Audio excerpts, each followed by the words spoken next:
Sir, my mommy disappeared after her blind date. That's how this whole thing started. A little girl's voice, scared but trying to be brave. And me, an old Hell's Angel, pulling on my jacket and heading into the snow to find her. Late that afternoon, the sun was already dropping low, throwing long shadows across the living room while Marie stood in front of the mirror. Her hands shook just a little as she fixed a pair of pearl earrings. I knew those earrings mattered. They'd been a gift from her husband before he passed, and she wore them when she needed to feel steady again. She wore a black dress, nothing flashy, just clean and graceful, but she kept studying her reflection like she expected to find something wrong. There wasn't. Still, her eyes kept searching.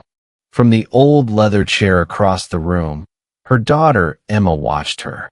The kid's legs swung back and forth while she hugged that beat-up stuffed rabbit she took everywhere. "You look beautiful, Mommy," Emma said. Marie turned, smiling at her girl. It was a warm smile, but I could tell it didn't reach all the way down. "Thank you, sweetie." She checked her purse again, third time at least, then glanced over. "You'll be okay with Mrs. Henderson next door, right?" Emma nodded, but her fingers squeezed that rabbit a little tighter. "I'll be fine. She makes good cookies." Marie crossed the room and dropped to her knees in front of her daughter, brushing back a loose strand of Emma's honey-colored hair. It looked like she was comforting the kid, but truth was, she needed it just as much herself. "I won't be gone long," Marie said. "Just dinner at Yeppy's with." She stopped, caught herself rambling. "I'll be back before bedtime. I promise." "I know," Emma said softly. There was a little shake in her voice that made Marie's chest tighten. The house went quiet after that. Just the steady ticking of the old grandfather clock in the corner. It had only been the two of them since John's accident a year and a half earlier. Every time Marie had to walk out that door, it felt like ripping open something that never fully healed. "Come here," she whispered. Emma slid off the chair and into her arms. They held each other longer than usual. Marie breathed in the smell of strawberry shampoo, and neither of them wanted to let go first. Finally, Marie pulled back and held Emma's face in her hands. "I love you to the moon and back." "And to all the stars," Emma added, managing a small smile. Marie grabbed her purse and keys. Her heels echoed on the hardwood as she walked toward the door. She stopped there, turned around one last time. "Mrs. Henderson will be here in a few minutes. Be good." "Okay." Emma nodded and went to the window instead. She pressed her little hand to the cold glass and watched her mom walk to the car. The fading sunlight caught those pearl earrings and made them sparkle for just a second before Marie climbed inside. The engine started. In the window, Emma's reflection mixed with the street outside. Worry, love, and something else too heavy for a 7-year-old. Fear. She didn't move until the red taillights disappeared around the corner. Before you continue listening, please let me know where in the world you're watching from today. Now, back to the story. The grandfather clock chimed 8 times while Emma finished her math homework. Outside, snow fell thick and slow, covering the street like a clean white blanket. She was already in her pink pajamas with the little hearts. But her mom still wasn't home. The knock at the door came sharp and sudden. Emma jumped. Her bare feet patted across the floor, heart racing. Standing on her toes, she peeked through the side window. That's when she saw me. I was standing on the porch, snow clinging to my beard, leather jacket dusted white. I knew I looked big. I knew I could look scary. But I stood still, hands relaxed, waiting. Emma knew who I was. Tommy Malone, the mechanic down the street. Some kids whispered about my past, about the club I used to ride with. But she'd also seen me help Mrs. Peterson start her car and refuse her money. "Who is it?" she called through the door, just like her mom taught her. "It's Tommy Malone, little one," I said. "Your mama left something with me for you." She opened the door just a crack, chain still on. My mom. I knelt a little, so I wasn't towering over her. "She came by earlier today," I said. "Left a message in case she didn't make it home by midnight." I pulled out the folded note. "It's her handwriting. See?" Emma recognized it right away. She closed the door, slid the chain off, and opened it again. I stepped inside, bringing cold air, leather, and motor oil with me. "Your mom's in some trouble," I said gently. "She asked me to watch over you if she didn't come back on time." Emma's lip started to shake. "Is she okay?" "That's what we're going to find out," I told her. "But first, we make sure you're safe." She led me to the living room. The fire was low, just glowing embers. I added a few logs, got it crackling again. "How about some hot chocolate?" I asked, heading for the kitchen. I found the cocoa and milk easy enough. When I came back, we sat by the fire. Emma wrapped both hands around the mug, marshmallows melting on top. I sat in her dad's old armchair, felt too big for it, but she seemed calmer with me there. "Your mama trusted me," I said quietly. "If something went wrong, she wanted me to help. And I will. We're going to find her. I promise. But you stay right here where it's warm." Emma took a sip. "Why did she come to you?" I watched the fire dance. "Sometimes people go to someone who knows how to deal with hard things. Your mom's smart." The next morning, the sun stretched long shadows over fresh snow as my truck pulled up in front of Emma's house. My hands were locked tight around the steering wheel, knuckles pale from gripping it too hard. When I shut the engine off, the rumble faded away, leaving nothing but birds calling out to the morning like everything in the world was normal. It wasn't. Emma was already standing on the porch when I looked up. She hugged a small backpack to her chest like it was armor. That pink winter coat she wore looked too bright for a morning filled with worry. Seeing her standing there like that, trying so hard to be brave, hit me right in the chest. "Morning, kiddo," I said, keeping my voice soft. "You got everything you need?" She nodded, her pigtails bouncing. I packed my warmest sweater, my mittens, and Bunny. She lifted up that old stuffed rabbit, worn thin from years of love. "Smart thinking," I said as I helped her into the truck. "Your mom would want you warm." We drove over to Marie's place without saying much. Emma sat still as a statue, staring out the window. The town looked different under all that snow, quiet, clean, and somehow sad at the same time. When I pulled into Marie's driveway, my eyes caught something right away. I parked and stepped out, boots crunching in fresh powder. "Stay close to me, Emma," I said, holding out my hand. She took it without hesitation, her fingers wrapping around my rough palm. We walked along the side of the house where Marie usually parked. I crouched down, studying the snow. It was disturbed. Tire tracks cut clean through it, leading off toward the tree. "See this?" I asked, pointing. "This tells us which way your mom's car went." Emma leaned closer, eyes wide, like following footprints. "Exactly," I said, giving her a small nod. "Just bigger ones." I stood and looked toward the woods. The tracks were too straight, too clean. Didn't look like someone slid or lost control. That didn't sit right with me. "Emma," I said gently, turning to her, "I need you to be brave, okay? We're going to follow these tracks, and it might take some time." She hugged Bunny tighter, but lifted her chin. "Is my mommy in trouble?" I paused. I couldn't lie to her, but I couldn't scare her either.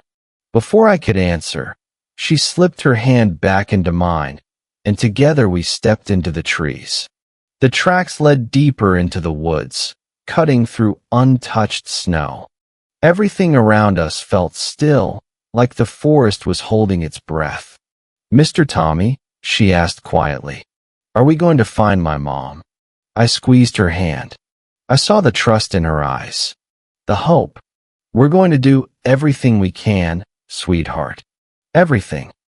My boots crunched through the snow as we followed the trail. Sunlight filtered through bare branches, stretching shadows across the white ground. Then we reached a small clearing, and the tracks stopped cold. "Stay close," I said, scanning the area. That's when I saw it. A leather purse, half buried in snow. Emma gasped. "That's Mommy's." She stepped forward, but I gently held her back. "Let me check first." I picked it up, brushed off the snow. I knew that purse. I'd seen it at the diner more than once. Cold, a little damp, but intact. "Is there anything inside?" Emma asked, bouncing on her toes. I opened it carefully. Wallet, makeup, tissues, all there. Then I spotted a folded paper tucked into a side pocket. I pulled it out and smoothed it on my knee. "What does it say?" she asked, breath puffing in little clouds. I read it out loud. "If something happens, look to the north, beyond the old bridge. Follow the trail of snowflakes." I flipped the paper over. Nothing else. "What does that mean?" Emma whispered. "Did Mommy write it?" The handwriting was rushed but neat. "I think so," I said. "Looks like your mom left us a clue." The wind kicked up, and Emma shivered. I took off my jacket and wrapped it around her. It swallowed her whole, but she clung to it like it mattered. "Come on," I said. "Let's head back. We need warmth and a plan." Back at my place, I settled Emma in the living room and headed into the garage. Tools lined the walls. Bike sat waiting for repairs. I spread the note under the bright lights. The old bridge was about 5 miles north. That part made sense. But Trail of Snowflakes? That didn't. From inside, I could hear colored pencils scraping paper. I'd given Emma something to do, but it still hurt knowing she was probably drawing her mom. After an hour of staring at that note and getting nowhere, I went back inside. Emma sat on the floor, surrounded by drawings. Simple ones. Her and her mom holding hands. Their house. Smoke curling from the chimney. One of me on my bike. She looked up at me, eyes full of questions she was scared to ask. Finally, she whispered, "Will I ever see my mommy again?" I knelt beside her and rested a hand on her shoulder. "I promise you, Emma, we're going to find your mom, whatever it takes." And I meant it, because looking at that little girl, trusting me with everything she had, I knew there wasn't anything I wouldn't do to keep that promise. A short while later, I stood outside the small diner, my broad shoulders blocking the morning sun as Emma stepped up beside me. The bell over the diner door jingled when a man stepped outside, dragging a hand through messy dark hair like he hadn't slept much. I clocked it right away, the way his eyes kept moving, never settling on mine. That kind of look tells a story all by itself. "You must be Jared," I said, keeping my voice calm and low. "We need to talk about Marie." His shoulders stiffened. "And who are you?" "A friend," I said. Emma's little hand slid into mine without a word. "This is Emma, Marie's daughter." For half a second, something shifted in his face. "Hey there, kiddo," he said. Then the nerves came right back. He rocked on his feet like he was itching to bolt. "Tell me about last night," I said. "All of it." "There's not much," he muttered, scratching his neck. "We met here around 7. Had dinner. That's it." I didn't blink. "Which table?" By the window." He waved a hand toward the front of the diner. "What did she order?" "Chicken, I think." "Look, I don't remember." Sweat dotted his forehead even though the air was cold. "We left early," he added fast. "Around 8. She said she had to get home to her daughter. Emma tugged my jacket and leaned in. Mommy always orders the fish special on Fridays, she whispered. I nodded slowly. Jared's eyes widened just a bit too much. So, I said, you ate, you left, and nothing else happened? That's right, he said quickly. Too quick. Too practiced. She got in her car and drove off. Which way? He pointed toward Main Street. That way. Look, I really need to go. I've got work. One more thing, I said, stepping closer. If it was such a simple night, why are you so nervous? The color drained right out of his face. I'm not nervous. I feel bad, okay? I hope you find her. He backed away, almost tripping, then rushed to his car, an old blue sedan with a dented fender. His hands shook as he jammed the key in the door. He peeled out too fast, tires spinning in slush. He's lying, Emma said quietly. He didn't look at us when he talked about Mommy. I think you're right, I told her, squeezing her hand. What do we do now? She asked. I watched that car vanish around the corner. We keep going. He knows more than he said. The morning sun caught the gray in my beard as I turned to her. Emma's face showed more understanding than a kid her age should have. She felt it too. Something was wrong. That didn't sit right, I muttered. Her grip tightened on my hand. Not long after, we were back in the woods. Thick clouds dulled the sunlight, and snow muffled everything. My boots crunched through fresh powder while Emma stepped carefully in my tracks. Stay close, I said, glancing back. She nodded, clutching a photo of her mom sealed in plastic. The old bridge from the note was behind us now. I checked my compass. North, I said. That's when I saw it. A cabin. Old. Dark wood almost black against the snow. Fresh tracks surrounded it, partly covered, but still there. Wait here, I said, helping Emma sit on a fallen log. I need to make sure it's safe. Okay, Mr. Tommy, she said. But hurry. I nodded and moved in slow. The cabin door hung open, creaking in the wind. Inside, the air was stale, but not abandoned. Dust disturbed. A chair pulled out. An empty coffee cup. My pulse picked up. One room. Stove. Cot. Then I saw it. A blood-stained cloth on the floor. Not old. Beside it, a silver bracelet. Marie's. My stomach dropped. Scratch marks scored the floor near the cot. Someone had fought here. Mr. Tommy? Emma called. Can I come in now? Just a minute, sweetheart, I said fast. I pocketed the cloth and bracelet. She didn't need to see that. Outside, Emma sat right where I left her. Snow clung to her hair. She looked so small it hurt. Something bad had happened to Marie. I felt it deep in my bones. Emma looked up. Did you find anything? I sat beside her, the log creaking under my weight. We're going to find her, Emma, I said, steady as I could. I promise. And I meant it, no matter what it took. Emma nodded without saying a word and looked down at the photo in her hands. Her mom, Marie, smiling, alive, full of warmth. I watched Emma trace her mother's face through the plastic sleeve, slow and careful. Every time she did that, something in me locked in tighter. Whatever it took, I was going to find Marie. Outside, the wind screamed around the cabin, snow slamming against the windows like it was trying to break in. I stood near the door, studying the storm as it worsened by the minute. My bike sat buried under white, useless for now. Looks like we're stuck for a bit, kiddo, I said, turning to Emma. She was curled up near the old fireplace. Let's get this fire stronger. My hands were used to bolts and engines, but I stacked the logs slow and steady. When the flames rose, shadows crawled along the cabin walls. Dusty furniture and cobwebs showed themselves in the warm glow. It wasn't much, but it was shelter.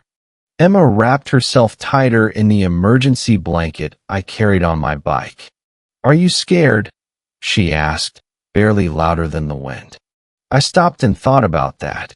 Back in my old days, fear was something you swallowed whole. "Sometimes," I said finally, sitting beside her, my jacket creaking. "Being scared just means you care about something real."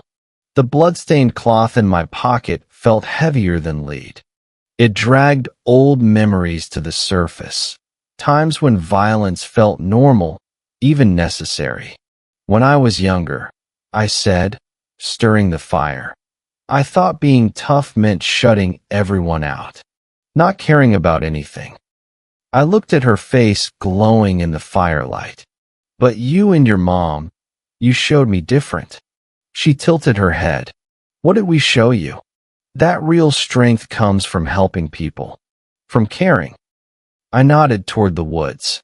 "Your mom left that note for a reason. She knew someone would come." The storm slammed harder.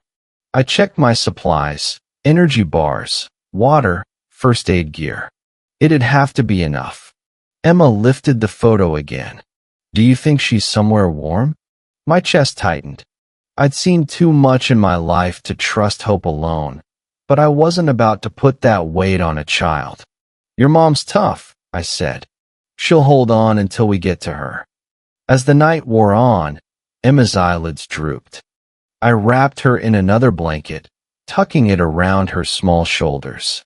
Soon her breathing slowed, steady and deep.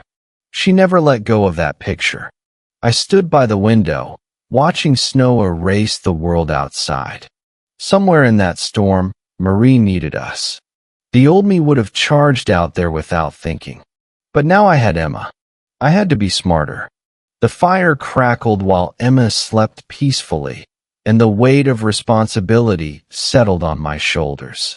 Tomorrow, we'd push forward. For now, we waited. The wind howled like an angry animal. I sat in a worn wooden chair, my shadow stretching across the walls.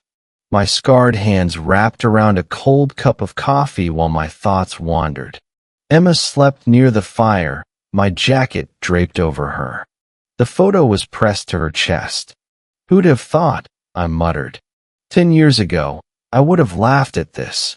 Back then, life was all engines and rules and riding with the angels. The fire snapped and sparked.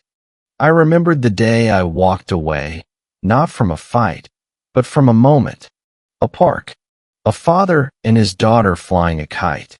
Her laughter cracked something open in me. The town hadn't trusted me at first. Folks crossed the street, whispered about the ex-biker mechanic. But over time, I earned my place. Quiet work. No drama. Now I was here, in a cabin, hunting answers. Snow piled against the windows. I added another log, careful not to wake Emma. She stirred anyway. "Is my mom here yet?" she asked softly. "Not yet," I said, my voice steady. "But we're getting closer." She nodded and pulled out her drawing pad. Sitting cross-legged, she began sketching her mother. The curve of her smile, the way her hair fell. I watched her draw, amazed at how steady those little hands were, even in the middle of a storm. "That's really good," I said, lowering myself beside her. Emma added color to her mom's eyes. "Mom always says drawing helps when you're scared." She paused, then looked up at me. "Are you scared, Tommy?" That one hit me sideways. In my old life, you never admitted fear. Not out loud. Not ever. But looking at her, open, honest, I couldn't lie. "Sometimes," I said slowly, "being scared just means you care a whole lot." She thought about that, adding the last few lines to her picture. "Then I must care about Mom a whole lot." "We both do," I said, resting my hand on her shoulder. "And that's why we're not stopping until we find her. I promise." She looked at me with those trusting eyes, and I felt that promise sink deep. heavy, permanent. The storm still raged outside, but in that cabin, we had each other. Sometimes that's enough to keep hope breathing. By morning, the storm had burned itself out.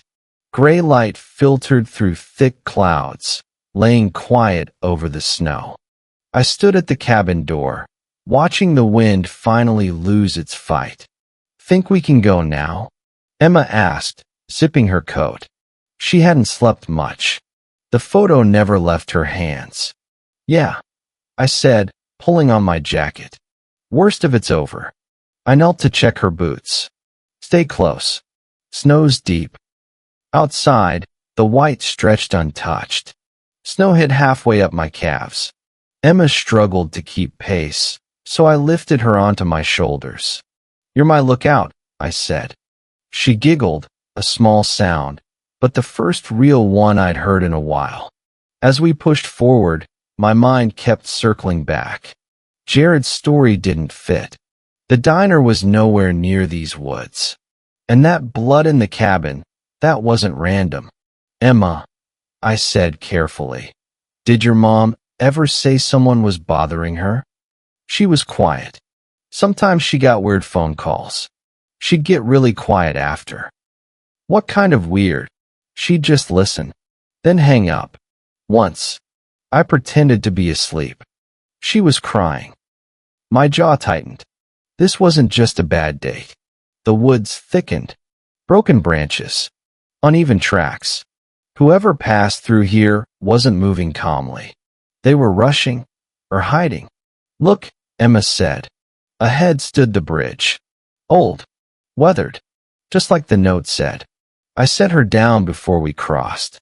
The planks groaned under our weight. On the other side, fresh tire tracks. "Someone's been here," I muttered. "Wide tracks. Truck or SUV. "Is it Mom?" she asked. "Maybe," I said. "But we move careful now." I knelt, studying the ground. Footprints, too. Several sets. Same direction. We followed the trail as the afternoon sun dropped low, shadows stretching long and thin through bare trees.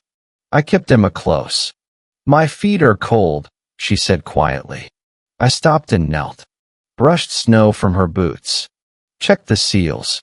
My hands were rough, but I was gentle. The trail climbed steep, and when we reached the top, the ground fell away into a wide valley. That's when I saw him. Jared, standing near the edge. I felt my teeth clench. "Stay here," I whispered to Emma, guiding her behind a tree. "Don't move." Then I stepped out. "Well," I called, letting my voice carry. "Fancy seeing you here." Jared spun around, pale as the snow. His jacket was too thin. He was shaking. I was just walking," he stammered. I closed the distance slow, steady. "Walking near the same cabin where we found blood?" My voice hardened. "Want to tell me the truth now?" "I don't know anything about any cabin," he said fast. Too fast.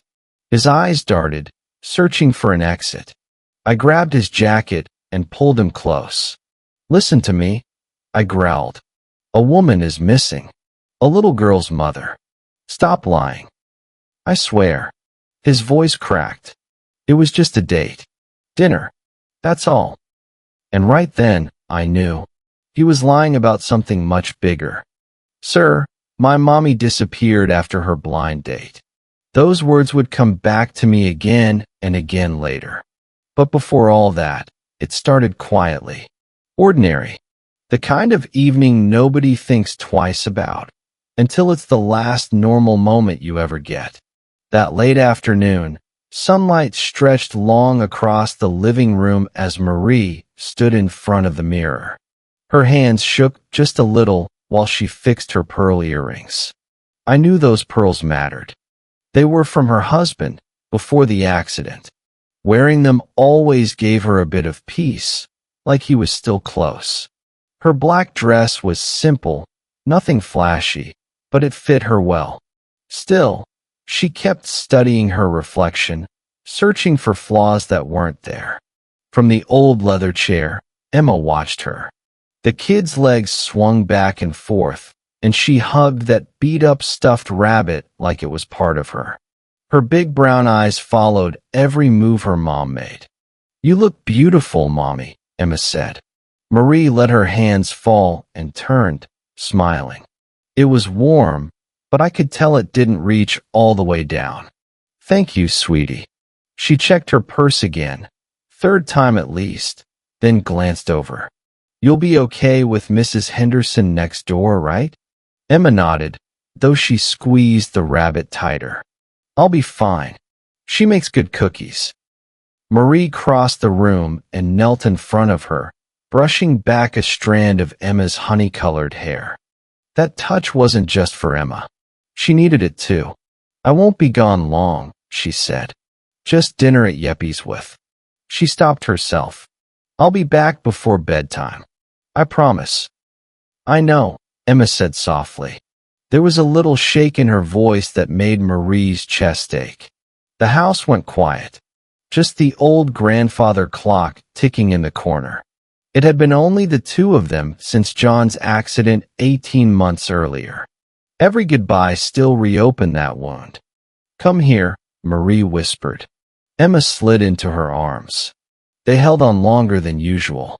Marie breathed in the smell of strawberry shampoo, neither of them wanting to let go first.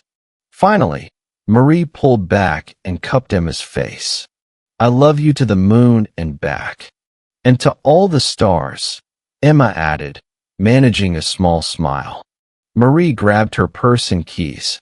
Her heels echoed on the hardwood floor as she headed for the door. She paused, turned back one last time. "Mrs. Henderson will be here in a few minutes. Be good, okay?" Emma nodded and went to the window. She pressed her hand to the cold glass and watched her mom walk to the car. The sunlight caught those pearl earrings one last time before Marie climbed inside. The engine started. Emma's reflection stared back at her from the glass. Love, worry, and fear no kid that age should carry. She didn't move until the taillights disappeared. Before you continue listening, please let me know where in the world you're watching from today. Now, back to the story. The grandfather clock chimed 8 times while Emma finished her math homework. Outside, snow drifted down thick and slow, covering the street like a clean white blanket. She was already in her pink pajamas with little hearts. But her mom still wasn't home. The knock came sharp. Emma jumped. Her bare feet patted across the floor as her heart raced. She peeked through the side window. A tall man stood on the porch. Snow clung to his gray beard. His leather jacket was dusted white. He looked big, intimidating, but he stood still, patient. She recognized him. Tommy Malone, the mechanic down the street. Kids whispered about his past, Hell's Angels and trouble, but Emma remembered him helping Mrs. Peterson with her car and refusing money. "Who is it?" she called, just like her mom taught her. "It's Tommy Malone, little one," I said. "Your mama left something with me." She cracked the door, chain still on. "My mom." I knelt so I wouldn't tower over her. "She came by earlier today," I said. "Left a message in case she didn't make it home by midnight." I pulled out the folded note. It's her handwriting. Emma recognized it right away. She closed the door, slid the chain off, and opened it again. I stepped inside, bringing cold air, leather, and motor oil with me. "Your mom's in some trouble, Emma," I said gently. "She asked me to watch over you if she didn't come back." Her lip trembled. "Is she okay?" "That's what we're going to find out," I told her. "But first, we get you warm." She led me to the living room. Embers still glowed in the fireplace. I added logs until the fire crackled. "How about some hot chocolate?" I asked, already heading to the kitchen. I found the cocoa and milk easy enough. When I came back, we sat by the fire. Emma wrapped her hands around the mug, marshmallows melting on top. I sat in her dad's old armchair, felt too big for it, but she looked calmer. Your mama trusted me, I said quietly. If something went wrong, she wanted my help. I looked at her and made the promise out loud. We're going to find her, Emma.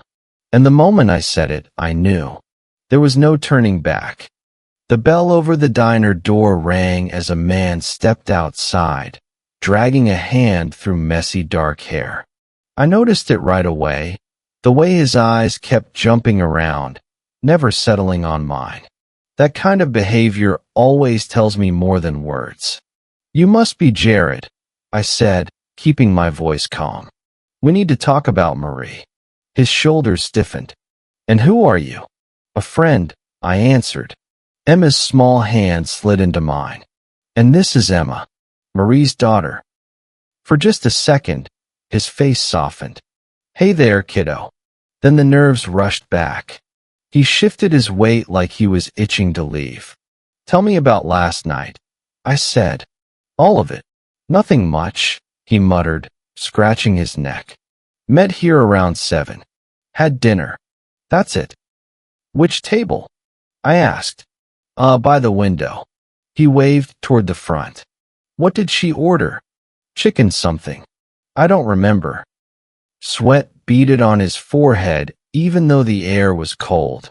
We left early, he added fast. Around 8. She said she had to get home to her daughter. Emma tugged my jacket. Mommy always orders the fish special on Fridays, she whispered. I nodded slowly. Jared's eyes widened just enough to notice. So, I said, you ate and left. Nothing else? That's right, he said too fast. She got in her car and drove off. Which way? That way. He pointed toward Main Street. Look, I gotta go. I've got work. One more thing, I said, stepping closer.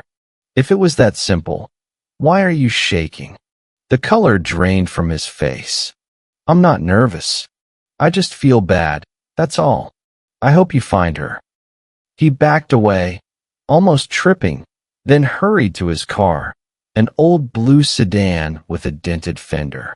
His hands shook as he fumbled with the keys. The engine sputtered, and he tore off too fast, tires slipping on slush. He's lying, Emma said quietly. He didn't look at us. I know, I said, squeezing her hand. What do we do now, she asked. I watched the car disappear. We keep going. He knows more than he said. The sun caught the silver in my beard as I looked down at her. Emma understood more than any kid should. Something's wrong, I muttered. Her grip tightened on my hand. Not long after, we were back in the woods. Thick clouds swallowed most of the sunlight. My boots crunched through fresh snow while Emma followed in my tracks. Stay close, I told her. She nodded, clutching her mom's photo sealed in plastic. The old bridge was behind us now. I checked my compass. North. Through the trees, a shape appeared. A cabin. Old. Dark wood against white snow.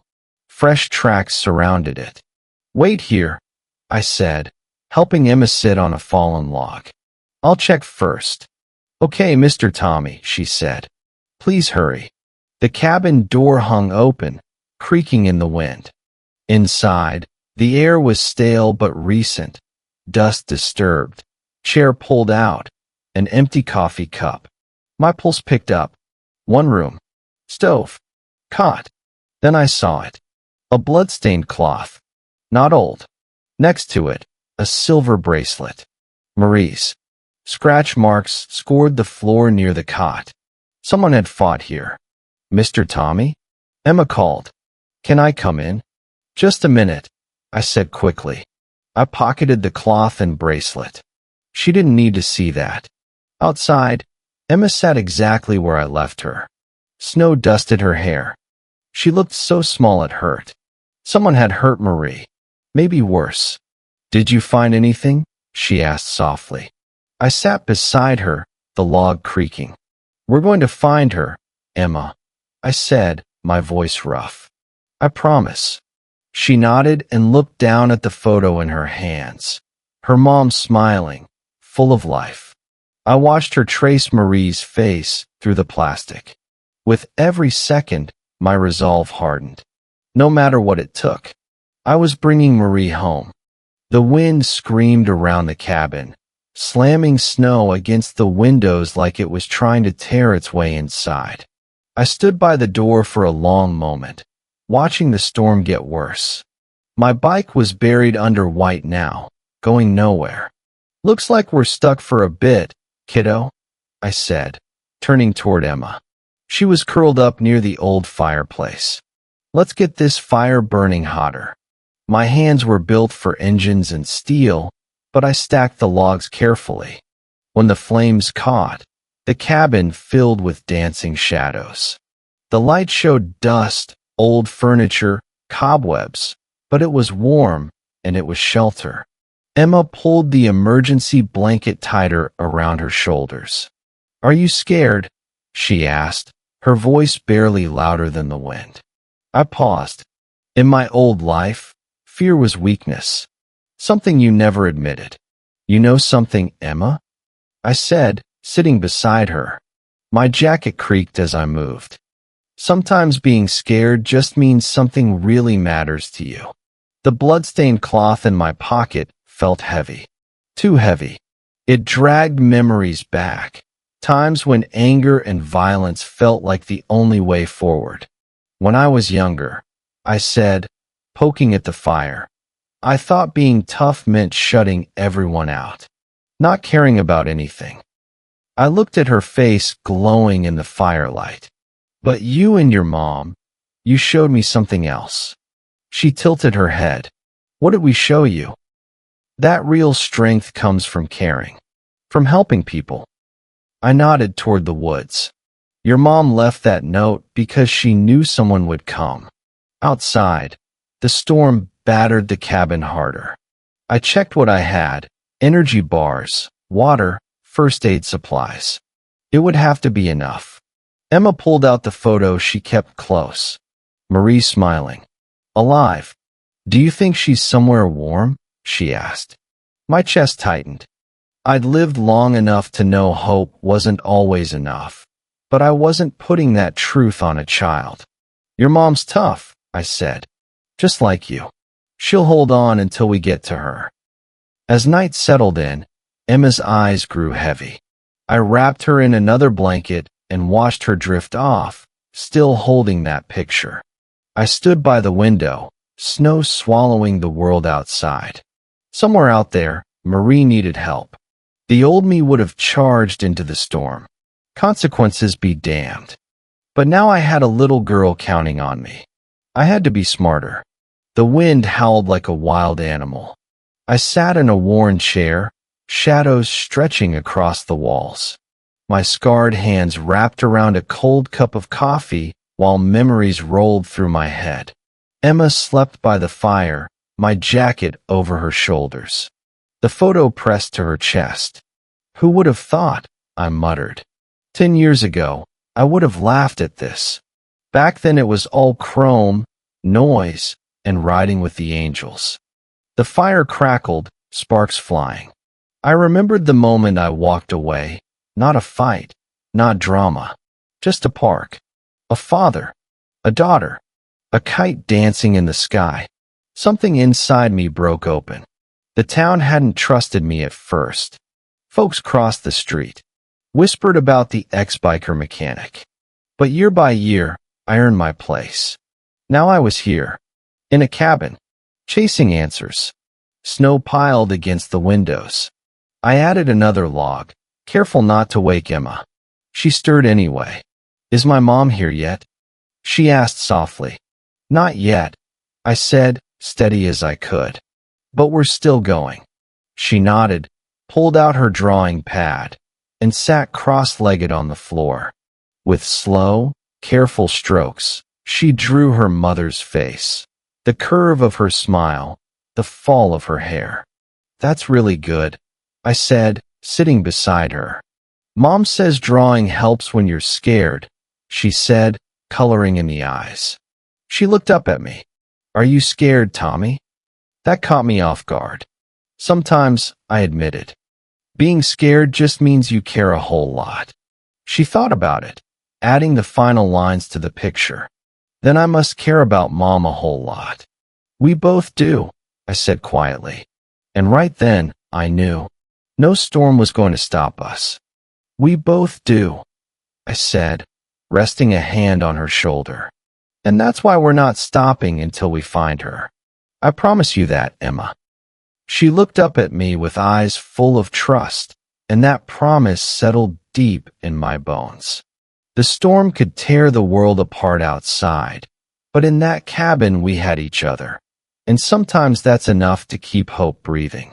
By morning, the storm had finally worn itself out. Gray sunlight pushed through heavy clouds, spreading pale light across the snow. I stood in the doorway, watching the last of the wind die down. My body ached, my eyes burned with exhaustion, but my resolve was solid. Think we can go now? Emma asked, zipping up her coat. She hadn't slept much. That picture of her mom never left her hands.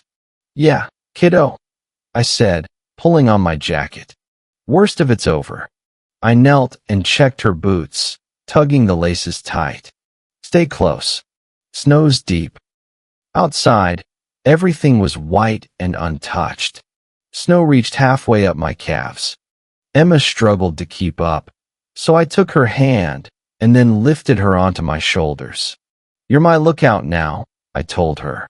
She let out a small giggle, the first real one I'd heard since this started. As we moved forward, my thoughts wouldn't slow down.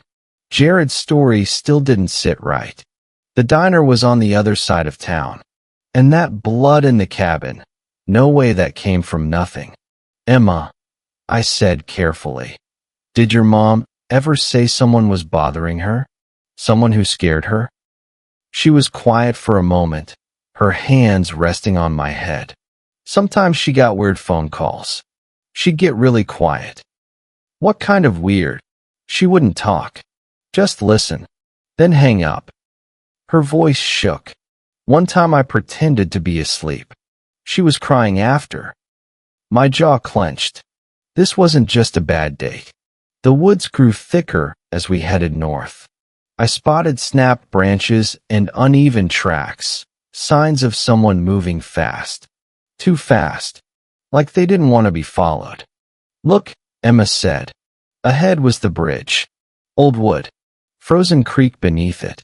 Just like the note said. I set her down before we crossed. The boards creaked under our weight. On the far side, fresh tire tracks cut through the snow. Someone's been here, I muttered. Wide tracks. Truck, maybe an SUV. Is it Mom? Emma asked. Maybe, I said, squeezing her hand. But we go careful now. I knelt near the tracks. Footprints, too. Several sets. All heading the same way. We followed the trail as the afternoon sun sank lower, shadows stretching long between bare trees. I kept Emma close. My feet are getting cold, she said, not complaining, just stating it. I stopped and knelt, brushing snow from her boots, checking the seals. My hands were rough, but I worked gentle. The trail climbed steep. When we reached the top, the land dropped away into a wide valley. That's when I saw him. Jared, standing near the edge. My grip tightened around Emma's hand. Stay here, I whispered, guiding her behind a tree. Don't move. I stepped out. Well, I called. Funny running into you out here, Jared. He spun around, pale as the snow. His jacket was thin, useless against the cold. He was shaking. I was just walking, he stammered. I closed the distance slow and steady. Walking near the same cabin where we found blood? My voice hardened with every word. Want to tell me the truth now? I don't know anything about any cabin, he said too fast. His eyes darted, looking for a way out. I grabbed his jacket and pulled him close. Listen to me, I growled. A woman is missing. A little girl's mother. Stop lying. I swear, he said, his voice cracking. It was just a date. Dinner. That's all. My grip tightened. Then why are you out here? Why do you look guilty? His words died when he saw my face. Then small footsteps crunched behind us. Please, Emma said. Her voice was quiet, but clear. Please help us find my mommy. Both of us turned to look at her. She stood there in her purple winter coat, cheeks red from the cold, clutching her mom's picture tight against her chest. Her eyes, full of hope no kid should have to carry, were locked on Jared. Something shifted in him. The fear didn't leave his face, but shame crept in beside it. He looked at Emma, then at me, then back at her again. He swallowed hard. There are things you need to know, he said. But not here. He glanced over his shoulder, nervous. This is dangerous. Bigger than all of us. I let go of his jacket, but I didn't relax for a second. Then start talking. Not here, he whispered. There are people watching. He looked at Emma again. I'll help you find your mom. His voice faded. Just what? I snapped. I hope we're not too late. The wind cut through the trees as we moved closer to the cliff, tucking in behind a boulder for cover. Snow crunched underfoot. Emma sat on a fallen log, gripping that picture like it was the only thing holding her together. I stood in front of Jared. Now, I said, the truth. His shoulders sagged. He ran a hand through his hair, eyes flicking around before settling on Emma's face. Something about her broke him. I never meant for this, he said, voice shaking. The blind date, it was fake. They made me do it. Who? I asked.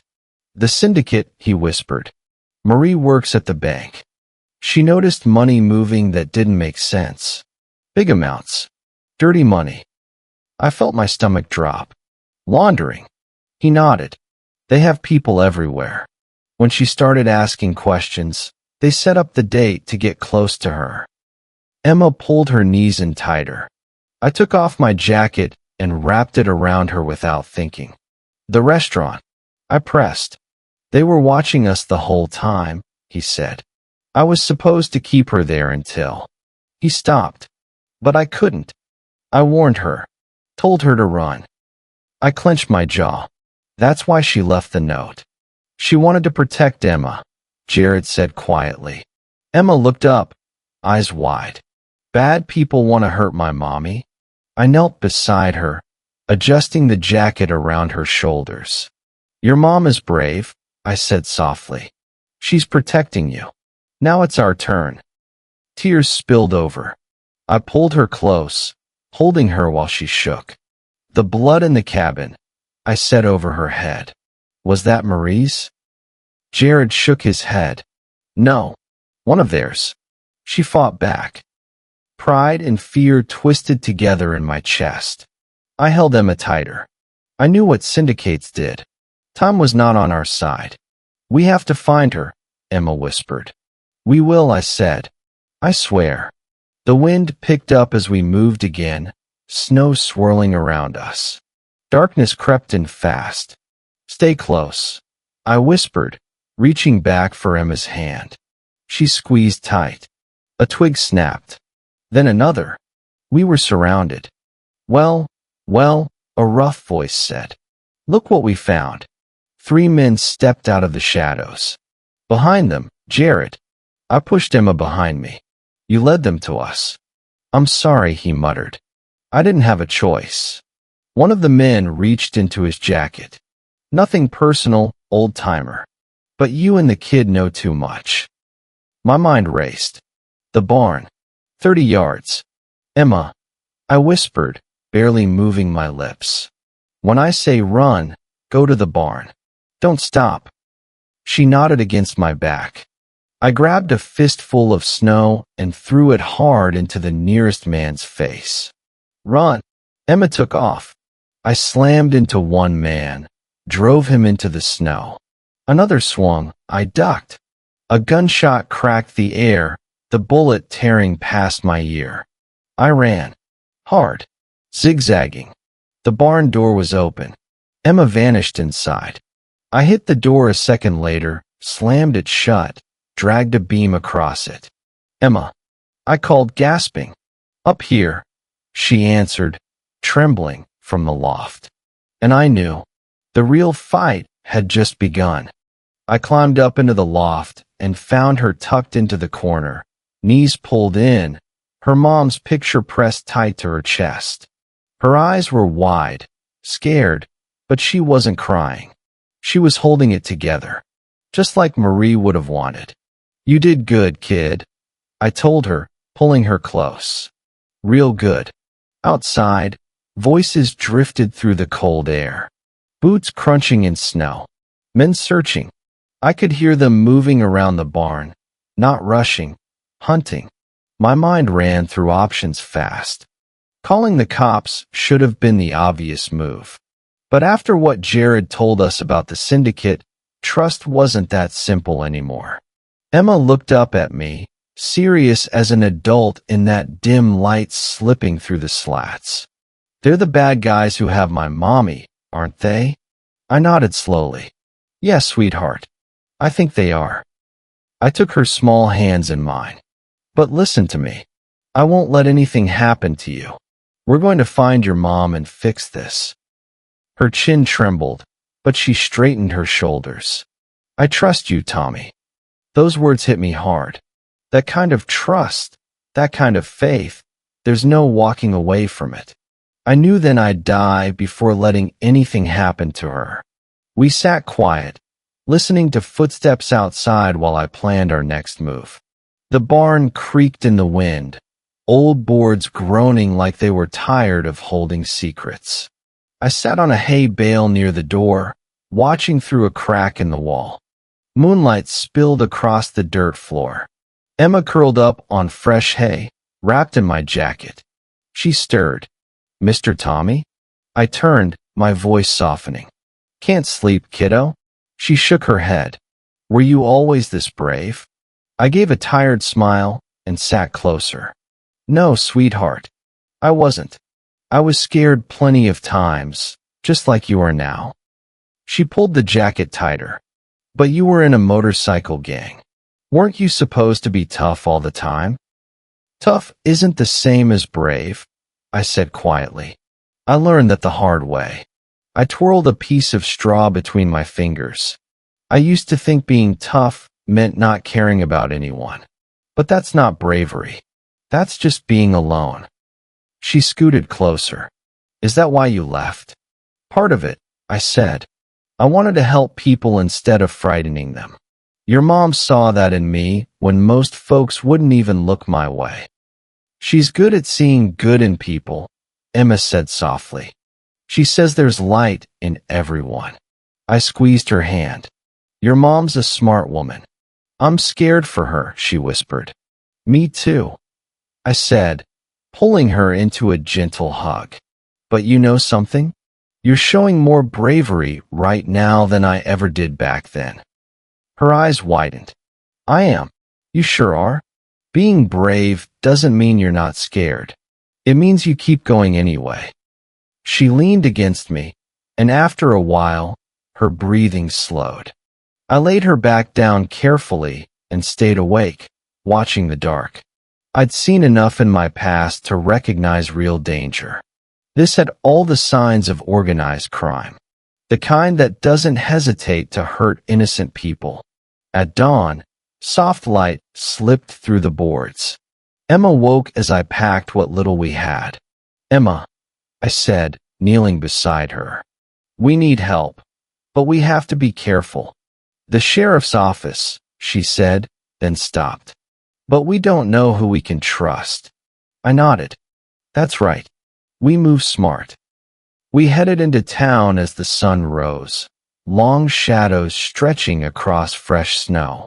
I kept her close, my hand wrapped around her mittened one, eyes scanning every doorway. Are we close? She whispered. Just a few more blocks, I said. Stay with me. Main Street came into view. Quiet. Too quiet. Then someone stepped out between two buildings. I pulled Emma behind me. Dark leather jacket.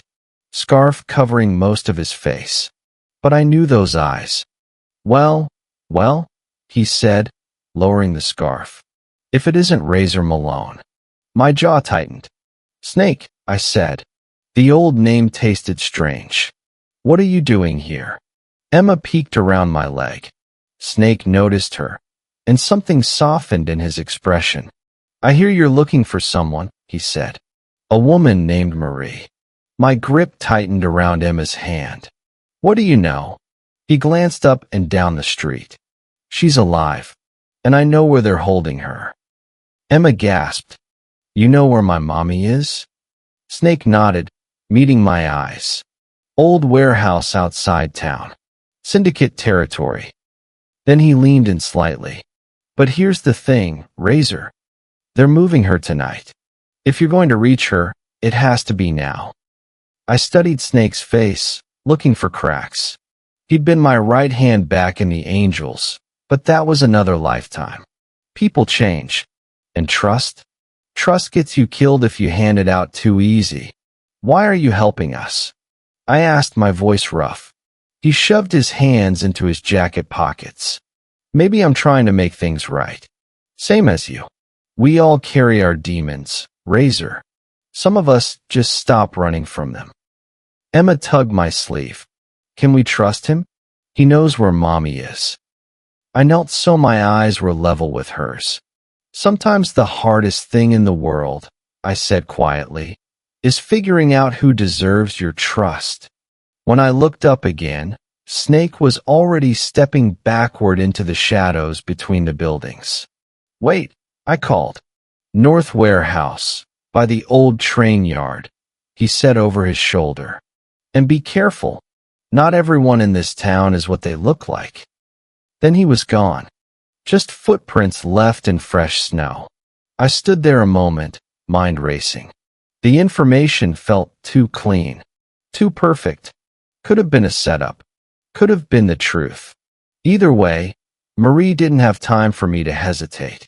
Emma squeezed my hand. Is he really going to help us find Mommy? I looked down at her hopeful face, feeling the weight settle back on my shoulders. The sheriff's office stood just ahead, but Snake's warning echoed in my head. That night, back in the old barn, the wind howled through the boards.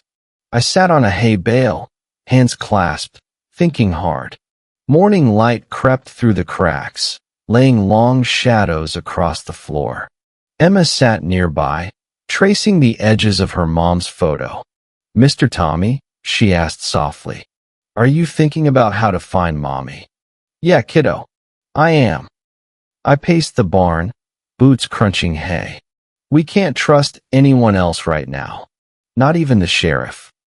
She nodded like she understood. I trust you. Mommy trusted you too. That's why she told me to find you. I stopped and pulled the note from my pocket. Marie's handwriting stared back at me. And then something clicked, something from my old writing days. Emma, come here. I knelt and pointed to a spot on the map I carried in my saddlebag. You know that old warehouse with the blue door? Her eyes lit up. The one by the fields? Mommy drives past it sometimes. That's the one. I traced a route with my finger. North of the bridge, just like your mom said. These trails. They're old supply routes. Used to run them back in the day. The pieces started falling into place. Empty building. No neighbors. Lots of ways in and out. Do you think Mommy's there? She asked. It's our best chance, I said. But we do this smart. No signal on my phone. Figures. No more trusting strangers, I added. Not even the ones who sound convincing. She zipped her coat and grabbed her backpack. What's the plan? I smiled despite everything. First, we get my bike running. Then we take the back roads. We watch before we move. I knelt again and looked her straight in the eyes. This could be dangerous. I can find somewhere safe for you to wait. She shook her head hard. I'm not scared when I'm with you. That lump hit my throat again. All right then, partner. Let's go get your mom. Outside, I brushed snow off my bike and went to work. Emma stood watch like it mattered, which it did. Minutes later, the engine roared to life. I helped her onto the back. Hold tight. As we rode, I felt her arms locked around my waist. Trust. Pure and absolute. The warehouse rose out of the gray like a dead thing. Rusted walls, broken windows. I took Emma's hand as we approached. Stay close. Inside, moonlight cut through dust and shadows. Well, a voice echoed. You finally showed up. I pulled Emma behind me as a man stepped forward. Tall. Expensive coat. Cold eyes. Marcus Stone. The syndicate's boss. Where's Marie? I asked, steady even as my fists clenched. He smiled, but there was nothing human in it. And I knew then. We were standing at the edge of hell. The widow, Marcus said, his smile sharp and cruel. She caused herself a lot of trouble. Saw things she wasn't meant to see. Emma peeked around my leg, clutching her mom's picture. Where's my mommy? She asked. Her small voice echoed through the warehouse. For just a split second, Marcus's smile cracked. Bringing a child here wasn't very smart, Malone. Neither was taking her mother. I shot back, stepping forward and keeping Emma behind me. So let's make a deal. You tell us where Marie is, and I won't tear this place apart looking for her. Marcus laughed. Cold. Hollow. You're not in a position to make threats. Your Hell's Angels days are over. Maybe, I said, narrowing my eyes. But I've got nothing left to lose. I grabbed a rusted pipe and hurled it upward. The lights exploded in a shower of sparks. Darkness swallowed the warehouse. Gunshots cracked. Emma screamed. I scooped her up and dove behind a stack of crates. Find them. Marcus shouted. I moved through the shadows the way I used to, quiet, controlled. Years don't erase instincts.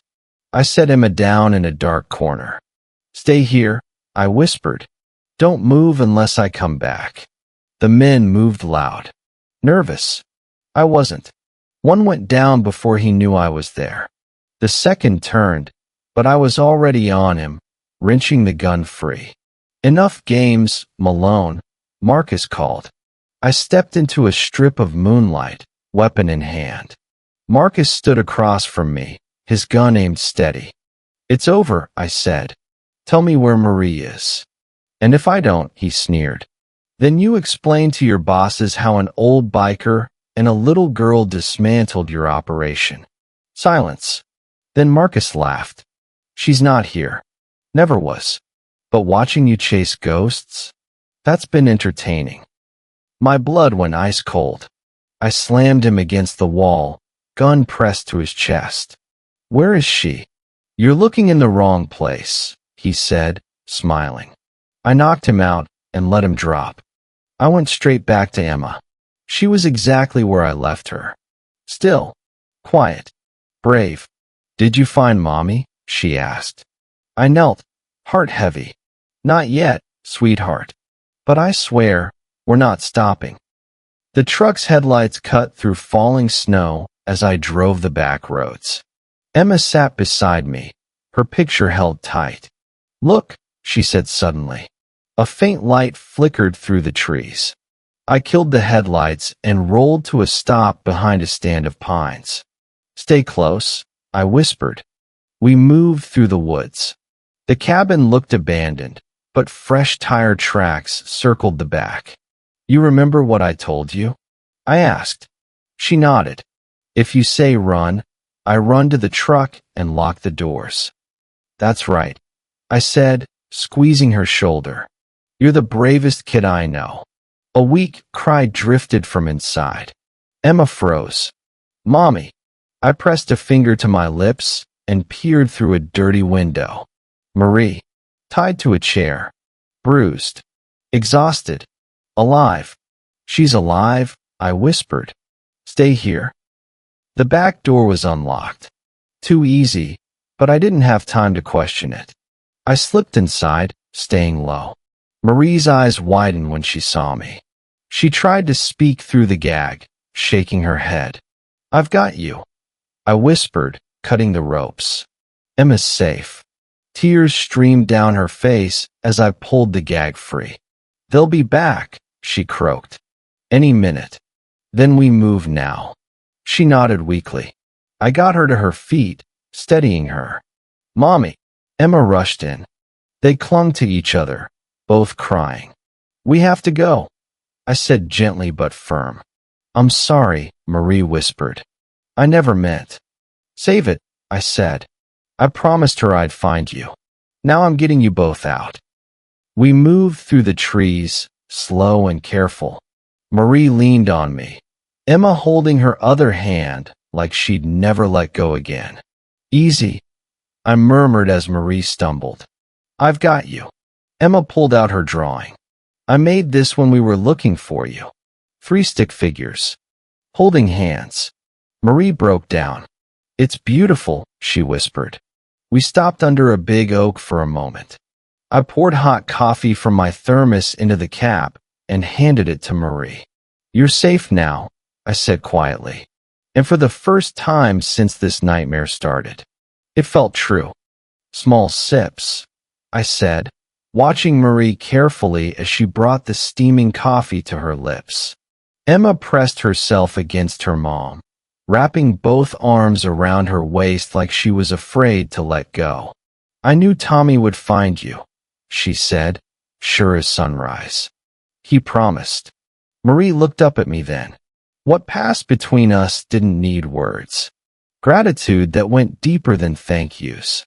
"I don't know how to repay you," she said, her voice thick. I shook my head and tugged my jacket straight. "No need. Anyone would have done the same." "No," she said, firm even in her weakness. "Not anyone. You risked everything. For me. For Emma." She squeezed my rough hand, and I felt it.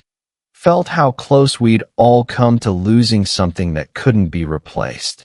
We moved on through the woods, slow and careful. I stayed a few steps ahead, listening, stopping now and then to make sure no one was tracking us. The night stayed quiet except for snow under boots and Emma whispering to her mom. "You're gonna love my drawings," Emma said softly. "I made lots while we were looking for you." Tommy helped with the colors. Marie smiled and ran her fingers through her daughter's hair. "I can't wait to see every one of them." Watching them together did something to me. Mother and daughter reunited. Faith that never cracked. Strength that didn't need shouting. It reminded me that even in the worst darkness, hope can still breathe. When we stopped again, Emma folded her drawing carefully and tucked it away. She looked up at me, the same eyes that first met mine at the diner, a lifetime ago now. "Thank you for bringing my mommy back," she said. Marie kissed the top of her head. When she looked at me again, it wasn't just gratitude anymore. It was understanding, respect, something neither of us was ready to name. "We should keep moving," I said quietly, helping Marie stand. "Dawn's coming. We need somewhere safe." And so we went on. 3 unlikely people bound together by choice and circumstance, each step closer to morning. The sun stretched long shadows across Main Street as my bike rolled into town. Marie held on behind me, Emma snug between us. We looked worn out, but alive. People stopped and stared. Mrs. Henderson dropped her broom outside the diner. "Oh my stars," she whispered, tears welling up. I parked and helped them down. Marie leaned on me, legs shaky, face pale, but there was fire in her eyes. "Let's get you warm," I said. "You need a drink." Word spread fast.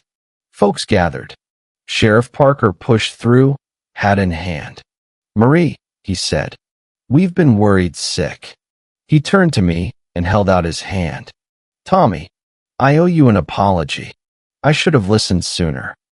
Inside, Mrs. Henderson brought hot chocolate for Emma and coffee for the rest of us. Emma never let go of her mom's hand. Can we go home soon? She asked. Yes, sweetheart, Marie said. Very soon. The town showed up. Blankets. Food. Dr. Matthews insisted on checking Marie over. Once we knew something was wrong, Mrs. Henderson said. Everyone tried. I stood at the counter, watching it all. I'd never seen this town come together like that. Marie met my eyes and smiled. You believed Emma when no one else did, she said. You saved me. Silence filled the diner. Then relief. Community. Healing. Emma tugged my jacket. Are you going to stay? Before I could answer, Mrs. Henderson spoke up. Of course he is. He's one of us. Something loosened in my chest. For the first time in years, I felt like I belonged. Marie took my hand. We're home, she whispered. And I knew she meant all of us. Later, I stood by the window of my apartment above the garage, snow falling soft outside, coffee warming my hands. The quiet felt unreal. Footsteps behind me. Emma patted in wearing borrowed pajamas, stuffed rabbit under her arm. Good morning, she said, rubbing her eyes. And in that moment, I knew.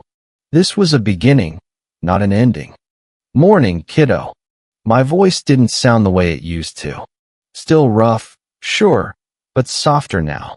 Changed by everything we'd been through. Hot chocolate? I asked. Emma nodded fast, eyes lighting up.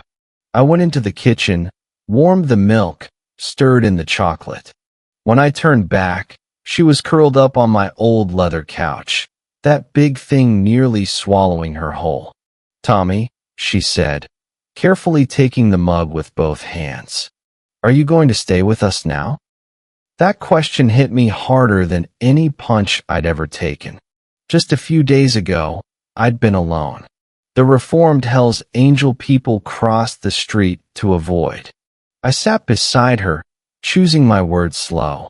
I'll always be around, I said. Your mom might need some time too. She likes you. Emma cut in, plain as day. She took a sip. I can tell. I felt my face heat up. Before I could answer, the bedroom door opened. Marie stepped out, tired but stronger, wrapped in one of my old flannel robes. There's my girl, she said softly. Her eyes met mine, and something passed between us. Gratitude. Understanding. Maybe something neither of us was ready to name yet. I was thinking, I said, clearing my throat. Maybe breakfast at Joe's? If you're up for it. Marie nodded, running her fingers through Emma's hair. That sounds perfect. An hour later, we sat in a booth at Joe's diner, sunlight pouring through frosted windows. It was quiet, just a few regulars and the smell of coffee. Old Joe brought our plates himself. On the house, he said. Town hero and all. I shifted, uncomfortable. But Emma beamed. He is a hero. He saved my mommy. Marie reached across the table and squeezed my hand. She's right.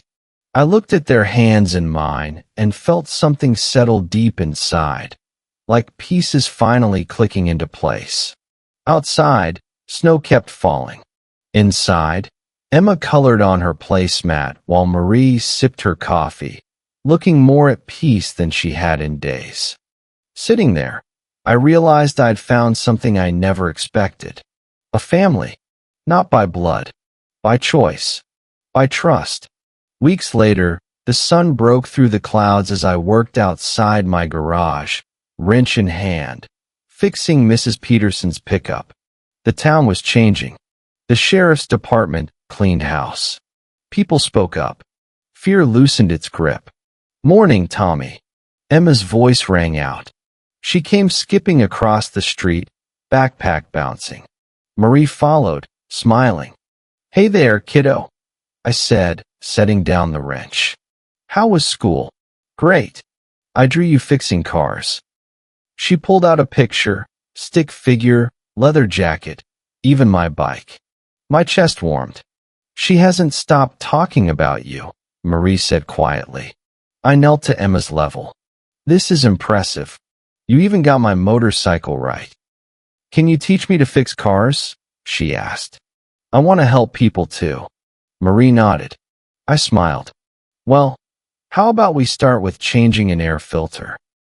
As we worked, people stopped by, not just for repairs, but to talk, to thank, to share. Everyone likes you now, Emma said, perched on a bench. Before, they crossed the street. She wasn't wrong.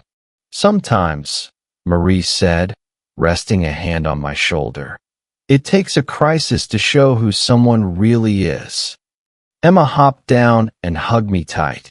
Thank you for saving my mommy, and for being our friend. I froze for a second, then rested my hand on her head. Thank you, Emma, for trusting me. I sat in my garage afterward, the smell of oil and metal familiar and steady. For the first time in a long time, I wasn't alone anymore. My hands moved on their own as I worked on the bike engine, every bolt and gasket familiar by feel. My head, though, was somewhere else, stuck on the last few weeks and everything that had changed. The chrome reflected my face back at me. Older, more lines, but lighter somehow, like I wasn't carrying quite so much weight anymore. I glanced over at the workbench wall. Emma's drawings were taped up there now. Crayon pictures of 3 people, her, Marie, and me, standing under a big yellow sun. Stick figures. Crooked smiles. Perfect. Never thought I'd find peace fixing other people's messes, I muttered, reaching for a wrench. My old Hell's Angels tattoo peeked out from under my sleeve. For years, it had felt like a mark I couldn't scrub off. But now, it didn't sting the same. It was just part of the road that brought me here. The man I used to be had shaped the man I needed to be, for Emma, for Marie. Footsteps echoed behind me. Marie stood in the doorway holding 2 cups of coffee, steam rising into the cool garage air. Her color was back. Her eyes were steady in a way they hadn't been before. Thought you could use this, she said, handing me a cup. I wiped my hands on a rag and took it. Thanks. How are you holding up? She leaned against the bench, fingers brushing the edge of one of Emma's drawings. Better. Every day gets a little easier. The nightmares, they don't come as often now. That's good, I said quietly. She took a sip, then nodded like she'd made up her mind about something. After John died, I was scared all the time. Felt like I was drowning. I made bad choices just trying to survive. She gestured around the garage. But now, I know I'm not alone. I nodded. I knew that feeling. This town's changing too, I said. People watching out for each other. Sheriff cleaning house. Guess sometimes things have to break before they get fixed. Marie smiled. Emma asks about you every day. Wants to know when you're coming over for dinner again. Warmth spread through my chest, the kind that had nothing to do with coffee. That kid's special. She is, Marie said. And she knows who she can trust now. The morning sun spilled through the windows. Outside, I could hear engines starting, voices calling out. Life moving forward. I'm done running, Marie said suddenly. No more secrets. No more fear. Emma deserves better. And so do I. I looked at her and saw it clear as day. Strength that had always been there, finally standing tall. You're right, I said. You do. She set her cup down and headed for the door. Thank you, Tommy. Not just for finding me, but for showing us what real strength looks like. That evening, we sat across from each other in our usual booth at the diner. Quiet night. Just coffee cups and the hum of the grill. Emma sat at the counter coloring, happy as could be. Never thought I'd find peace in this town, I said. Spent years running from myself. Marie rested her hand on my arm. Sometimes the things we run from lead us exactly where we're meant to be. When Emma came to me that night, I said, I thought I was just helping a kid find her mom. Didn't expect to find a family. Marie smiled softly. We didn't expect to find you either. Maybe, I said, voice thick. We saved each other. Emma ran over, holding up a drawing. 3 figures. Holding hands. Big smiling sun overhead. Something tightened in my chest. In her simple way, she'd drawn the truth. We weren't just survivors of something bad anymore. We were a family. Not because of blood, but because we chose each other. Marie slid over in the booth to make room, and Emma climbed in beside her, careful and proud.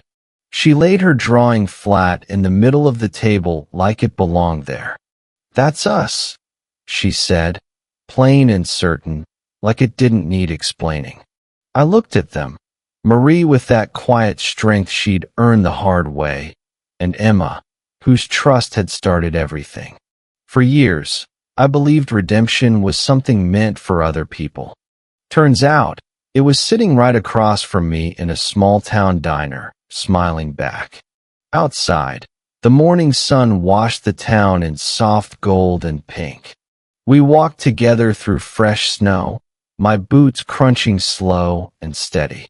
Emma skipped between us, one hand in her mom's, the other wrapped around my rough fingers like it was the safest place in the world. Look at all the sparkles, she said, pointing at the snow. The sunlight caught every crystal, turning the ground into diamonds. I watched her wonder and felt warmth spread through me. Not long ago, it was just me and my garage. Now, I couldn't picture life without these two. Marie squeezed Emma's hand and glanced up at me. The bruises were fading. The fear was gone. I never thought I'd feel safe again, she said quietly. We stopped at the little park downtown. Swings dusted with snow. Icicles hanging like glass chimes. Emma let go and ran toward the swings, leaving tiny tracks behind her. Careful, sweetheart, Marie called, but her voice was easy now. Free. I stood beside her, our shoulders almost touching. I spent years running from my past, I said. Thought being alone was the answer. Marie turned to me, eyes kind and knowing. Sometimes what we're running from leads us exactly where we need to be. Emma's laughter filled the air as she pumped her legs on the swing. Push me, Tommy. I didn't hesitate. My hands, once used for all the wrong reasons, gave gentle pushes now, sending her up toward the blue sky. Higher, she laughed. Marie leaned against the frame. You're good with her. My chest tightened. I thought about the night she first came to me, scared, brave, asking for help. Now she trusted me without question. She makes it easy, I said. You both do. More families drifted into the park. Smiles. Nods. No stares. No whispers. Emma hopped off the swing and wrapped her arms around my legs. Can we get hot chocolate? I lifted her onto my shoulders. What do you think, Marie? She slipped her arm through mine. That sounds perfect. As we walked back toward the diner, Emma's hands rested on my head, Marie's warmth at my side. The sun caught in her hair. The snow crunched beneath our steps. In that moment, I understood something clear and simple. I wasn't looking for redemption anymore. I'd found something better. A family. They set up the blind date to get close to her. Emma pulled her knees up to her chest, even though she was bundled up tight. I saw the way she was shaking and slipped my leather jacket off, wrapping it around her shoulders. The restaurant, I said, keeping my voice steady. They were watching the whole time, weren't they? Jared nodded, eyes down. Yeah, I was supposed to keep her there until his voice faded. But I couldn't. I warned her, told her to run. My jaw tightened. That's why she left the note. She knew they'd come after her. Jared swallowed. She wanted to protect Emma. That's why He stopped when he noticed Emma staring at him, eyes wide. Her lower lip trembled as she clutched my jacket. Bad people want to hurt my mommy? She asked. I knelt in front of her and adjusted the jacket around her small shoulders. Listen to me, kiddo. Your mom is the bravest person I know. She's fighting to protect you. And now we're going to protect her. Together. She nodded, tears spilling over. I pulled her into my chest and held her while she shook. The bloody cloth we found, I said over her head. That wasn't Marie's, was it? Jared shook his head. No, that was one of theirs. Your Marie fought back. Pride and fear twisted together in my chest. I knew these people. I'd seen what syndicates could do back in my old life. If they had Marie, the clock was already ticking. Emma wiped her eyes and looked up at me, jaw set. We have to find her, Tommy. Please. We will, I said, meaning it with everything I had. I promise. The wind picked up as we moved through the woods, snow swirling around us. Our boots were the only sound in the night. Something felt wrong. Stay close, I whispered, reaching back for Emma's hand. She squeezed my fingers tight, her other hand holding her mom's picture. A twig snapped. Then another. Left. Right.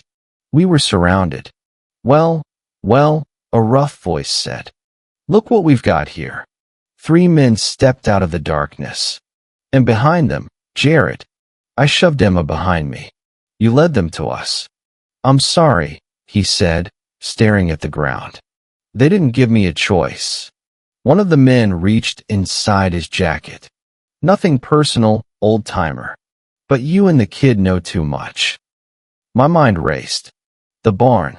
Johnson's old barn, 30 yards away. I leaned down, barely moving my lips. When I say run, you go straight for the barn. Don't stop. Don't look back.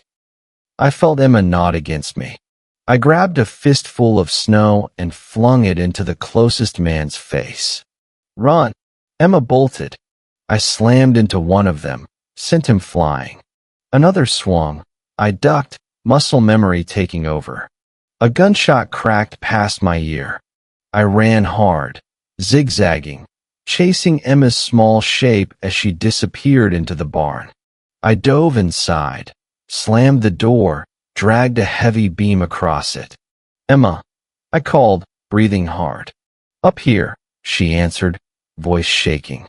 I climbed up and found her curled in the corner, clutching her mom's picture. Terrified, but not crying. You did good, I said, pulling her close. Real good.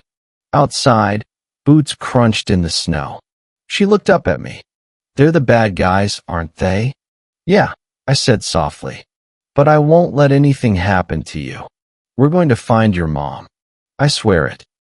I trust you, she said. That nearly broke me. Later, the barn creaked in the wind. Moonlight cut through the gaps in the wood. Emma lay wrapped in my jacket on a bed of hay. Mr. Tommy, she whispered. Can't sleep? She shook her head. Were you always this brave? I sat beside her. No, sweetheart. I was scared plenty of times. But you were in a motorcycle gang. Weren't you supposed to be tough? I smiled sadly. Being tough isn't the same as being brave. Took me a long time to learn that. I rolled a piece of straw between my fingers, listening to the wind, planning our next move, and promising myself one thing. No matter what came next, I wasn't letting this kid face it alone. I used to believe being tough meant shutting the world out. No feelings. No attachments. No one close enough to hurt you. But that wasn't courage. That was just loneliness wearing a hard face. Emma shuffled closer to me on the hay. Is that why you left the gang? She asked quietly. At least part of it. I nodded, my voice dropping. Yeah. I figured out I wanted to help people instead of scaring them. Your mom? She saw that in me when most folks wouldn't even look twice. Emma's eyes filled with tears. She's good at that, seeing the good in people. She always says there's a light in everyone, even when they can't see it themselves. I squeezed her small hand. Your mom's a smart woman. I'm scared for her, she whispered. Me too, kiddo. I pulled her into a gentle hug. But listen to me. You're being braver right now than I ever was back in my writing days. She looked up. I am. You sure are. Being brave doesn't mean you're not scared. It means you're scared and you keep going anyway, just like you're doing. We sat there for a while, quiet, the wind slipping through the gaps in the barn. Before long, Emma's breathing slowed. She fell asleep against my side. I laid her back down on the hay and tucked my jacket around her, making sure she stayed warm. The night dragged on. I didn't sleep. I thought about Marie, about the people who took her. I'd seen enough in my past to know what organized outfits were capable of, and that scared me more than I wanted to admit. At dawn, pale gold light crept through the boards. Emma stirred as I finished packing what little we had. Emma, I said softly, kneeling beside her. We need help, but we have to be careful. The sheriff's office would normally be our first stop, but we can't trust it yet. She nodded like she already knew. Because some people might be working with the bad guys. That's right, I said. We move fast. We stay smart. We walked through town as the morning woke up. Snow crunched under my boots. I kept Emma close, my hand tied around her mittened one. Are we almost there? She whispered. Couple more blocks, I said. Stay close. Main Street was quiet. Too quiet. Then someone stepped out from between two buildings. I pulled Emma back instantly. Dark jacket. Scarf high on his face. But the eyes. I knew those eyes. Well, I'll be damned, he said, pulling the scarf down. If it isn't Razor Malone. My jaw tightened. Snake, what are you doing here? Emma peeked out from behind my leg. Snake noticed her, and his face softened. I heard you're looking for someone, he said carefully. A woman named Marie.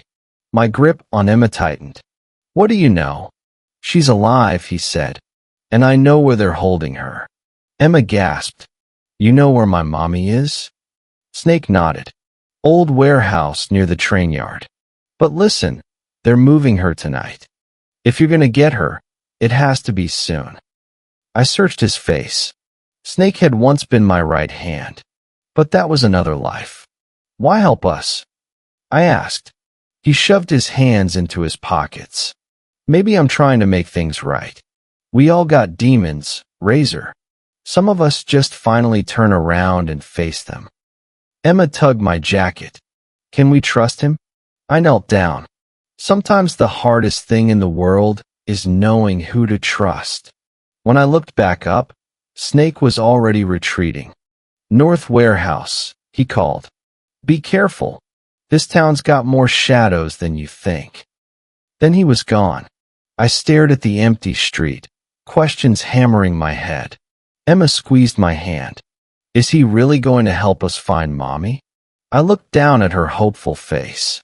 The sheriff's office stood ahead, but now I wasn't sure it was the right move at all. Snake's warning echoed in my ears. And I knew one thing for sure. Whatever came next, I was choosing my moves carefully. Emma sat cross-legged on the hay, tracing the edges of her mom's photo with her fingers. After everything she'd been through, that spark of hope was still there. It hit me right in the chest. Mr. Tommy, she asked softly, you thinking about how to find Mommy? Yeah, kiddo, I said honestly. I stood and paced the length of the barn, boots crunching through straw. We can't trust anyone right now, not even the sheriff. Emma nodded like she already knew. I trust you. Mommy trusted you too. That's why she told me to find you. I stopped pacing and pulled Marie's note from my jacket. I studied her handwriting again. Then something clicked, something from my old writing days. Emma, come here, I said, kneeling down. You remember that old warehouse at the edge of town? Blue door? Her face lit up. The one with the tractors. Mommy drives past it. That's the one. I spread out a map from my saddlebag. North of the old bridge. Just like your mom wrote. And these trails here, these aren't random. We used them years ago. Supply routes. The pieces snapped together fast. Place has been empty forever. No neighbors. Plenty of ways in and out. Do you think Mommy's there? She asked, hope creeping into her voice. It's our best shot, I said. But we do this smart. No signal on my phone. Figures. No more trusting strangers, I added. No matter what they say. Emma zipped her coat and grabbed her backpack. So what's the plan? I smiled despite everything. First, I get my bike running. Then we take the back roads. We watch before we move. I looked her straight in the eyes. This could be dangerous. I can find somewhere safe for you to wait. She shook her head hard. I'm not scared when I'm with you. I want to help find Mommy. That lump hit my throat again. All right, partner, I said. Let's go get your mom. Outside, the air was sharp and cold. My bike was half buried in snow, but she still had life in her.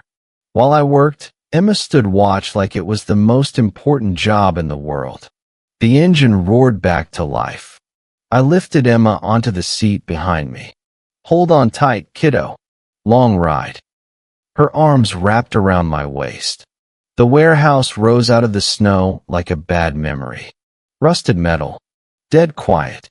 Stay close, I whispered as we approached. Inside, moonlight cut through broken windows. Dust hung thick in the air. Well, a voice echoed. You finally showed up. I pulled Emma behind me. Marcus Stone stepped out of the shadows. Expensive coat, cold eyes. 2 armed men flanked him. Where's Marie? I demanded. The widow, he said with a smile that didn't reach his eyes. She got curious. Too curious. Emma peeked out. Where's my mommy? For a moment, his smile cracked. Bringing a child here wasn't very smart. Neither was taking her mother, I growled. Tell me where she is, and I won't tear this place apart. He laughed. You're not making threats anymore, old man. Your biker days are over. Maybe, I said, but I've got nothing left to lose. I grabbed a pipe and hurled it upward. Lights exploded. Darkness swallowed the room. Gunshots. Emma screamed. I grabbed her and dove behind crates. Find them, Marcus yelled. I moved the way I used to, quiet, controlled.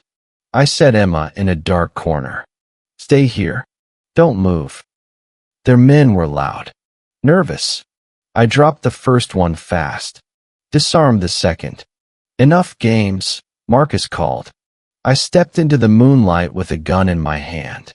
It's over, I said. Where's Marie? And if I don't, he sneered. Then you explain how an old biker and a little girl wrecked your operation. Silence. Then he laughed. She's not here, Malone. And in that moment, I knew. The fight wasn't over yet.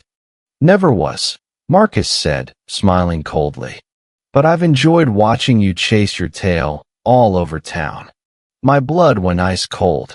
I slammed him against the wall, my forearm tied across his chest. Where is she? He just smiled, even with the barrel pressed against him. You're looking in the wrong place. I dropped him with one hard punch and didn't look back. Emma was exactly where I'd left her. Quiet. Still. Brave. Did you find Mommy? She asked, hope clinging to every word. I knelt in front of her, my heart heavy. Not yet, sweetheart. But I promise you this, I won't stop.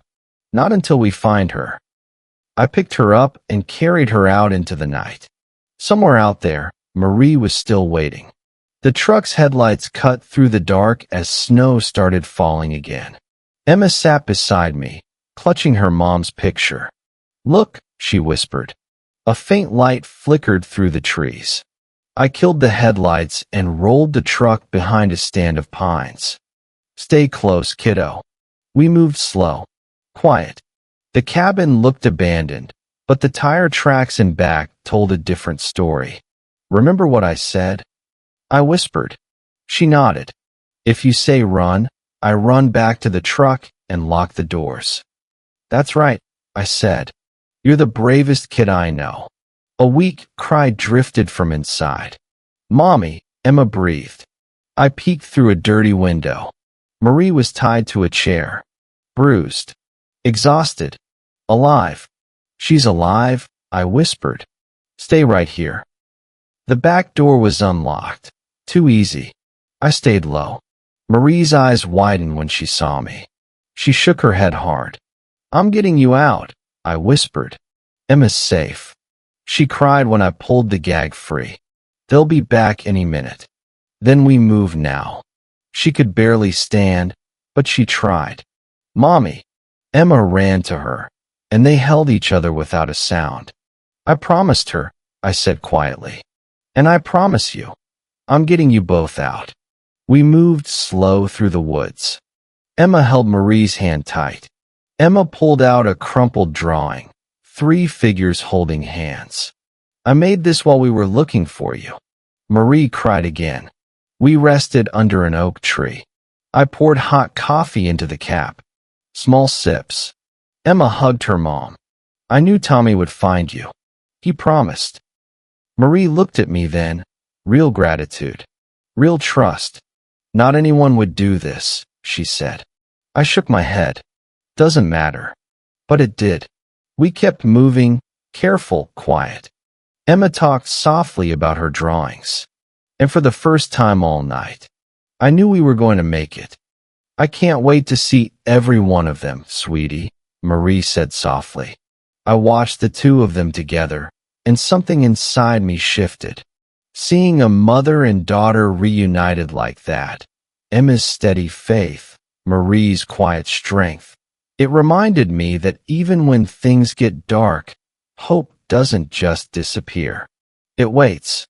After a short rest, Emma carefully folded her drawing and tucked it back into her pocket.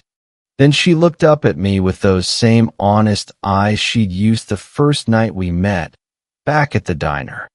"Thank you for bringing my mommy back," she said, like it was the simplest truth in the world. Marie pulled her close and kissed the top of her head. When Marie looked at me again, it wasn't just gratitude anymore. There was understanding there, respect, and something deeper neither of us was ready to name. "We should keep moving," I said quietly, helping Marie stand. "Dawn's coming, and we need to get you somewhere safe." So we did. 3 people who had no business being together, bound by choice instead of blood, walking through the dark towards something better. The motorcycle rumbled into town as the morning sun stretched long shadows across Main Street. Marie held on tight behind me, and Emma sat safely between us. We were tired, beat up, but alive. People stopped and stared. Mrs. Henderson dropped her broom when she saw us. "Oh my stars," she whispered, tears already forming. I pulled up in front of the diner and helped them off the bike. Marie's legs shook, and she leaned on me, pale but standing strong. "Let's get you inside," I said gently. "You need something warm." Word spread fast. In minutes, the diner filled with worried faces turning into relieved ones. Sheriff Parker pushed through the crowd, took off his hat, and looked at Marie like he couldn't believe she was real. "I owe you an apology," he told me. "I should have listened sooner." Inside, Mrs. Henderson poured hot chocolate for Emma and coffee for the rest of us. Emma never let go of her mom's hand. "Can we go home soon?" she asked. "Very soon," Marie promised. People kept coming. Blankets. Food. even the doctor, the whole town, all at once. I stood off to the side, watching something I'd never seen before, this town coming together. Marie caught my eye and smiled. "I don't know how to thank you," she said. "You believed Emma when no one else did." The room went quiet. Emma tugged my jacket. "Are you staying?" Before I could answer, Mrs. Henderson stepped in. "He's staying. He's one of us now." For the first time in years, I believed it. Marie squeezed my hand. "We're home," she whispered, and I knew she meant all three of us. Later that morning, I stood by the window in my apartment over the garage, coffee in my hands, snow drifting down outside. It felt unreal, like the world had reset. Soft footsteps padded behind me. Emma appeared in borrowed pajamas, her stuffed rabbit under her arm. "Good morning." "Morning, kiddo," I said, softer than I used to talk. "Hot chocolate." She nodded like it was the best idea she'd ever heard. As I stirred the mug, she curled up on my old leather couch. "Tommy." "Yeah." "Are you going to stay with us?" My throat tightened. "I'll always be around," I said carefully. "She likes you," Emma said, like a fact. "I can tell." Before I could answer, Marie stepped into the room, tired but stronger, wrapped in my flannel robe. "There's my girl," she said. And standing there, with the smell of coffee and chocolate in the air, I knew one thing for sure. I wasn't alone anymore. Marie looked at me, and for a moment neither of us said anything. There was understanding in her eyes. Gratitude, too. And maybe something else neither of us was ready to put a name to yet. "I was thinking," I said, clearing my throat, suddenly aware of how quiet the room felt. "If you're up for it, maybe we could grab some breakfast at Joe's." Marie smiled and ran her fingers through Emma's hair. "That sounds perfect." An hour later, we were sitting in our usual booth at Joe's Diner. Morning lights spilled through the frosted windows, turning the place soft and warm. Only a few regulars were there, hunched over coffee cups like they always were. Old Joe brought our plates himself and waved off my hand when I reached for my wallet. "On the house," he said. "Least we can do for our town hero." I shifted in my seat at that word, but Emma lit up like it was the best thing she'd ever heard. "He is a hero," she said proudly. "He saved my mommy." Marie reached across the table and squeezed my hand. Her grip was steady. "Real." "She's right," she said quietly. I looked at Emma's bright face, then at Marie, and something inside me finally settled. Like pieces that had been out of place for years suddenly fitting together. I'd spent so long building walls, keeping everyone at arm's length. Somehow, these two had walked right through them without asking permission. Outside, snow kept falling, covering the town in clean white. Inside, Emma colored on her placemat while Marie sipped her coffee, looking more at peace than she had in days. Sitting there with them, I realized I'd found something I never thought I would. A family, not by blood, by choice, by trust, by what we'd survived together. Weeks later, I stood outside my garage, wrench in hand, working on Mrs. Peterson's old pickup. The town was slowly finding its footing again after everything that had come out about the syndicate. The sheriff's department had been cleaned up. Businesses were talking. People weren't afraid anymore. "Morning, Tommy." I looked up to see Emma skipping toward me, her backpack bouncing, Marie close behind her with a soft smile. "Hey there, kiddo," I said, setting the wrench down. "How was school?" "Great. I drew a picture of you fixing cars." She pulled it from her backpack, and my chest tightened at the sight of the stick figure in a leather jacket next to a very crooked motorcycle. "That's impressive," I said seriously. "You even got my bike right." "Can you teach me how to fix cars?" she asked. "I want to help people too." I glanced at Marie. She nodded. Well, I said, we can start small. How about helping me change an air filter? As we worked, folks stopped by the garage, not just for repairs, but to talk, to say thanks, to share news. Cookies showed up. Information followed. Emma watched it all, handing me tools like she'd been doing it her whole life. Everybody likes you now, she said from the workbench. Before, they used to cross the street. She wasn't wrong. Marie stepped beside me and rested a hand on my shoulder. Sometimes it takes a crisis for people to see who someone really is. Emma slid off the bench and wrapped her arms around my waist. Thank you for saving my mommy, she whispered, and for being our friend. I froze for a second. Then I rested a hand on her head. Thank you, Emma, I said, my voice rough, for trusting me when nobody else would. Later, alone in my garage, I worked on my bike, oil and metal in the air. Emma's drawings hung on the wall now, 3 stick figures under a big yellow sun.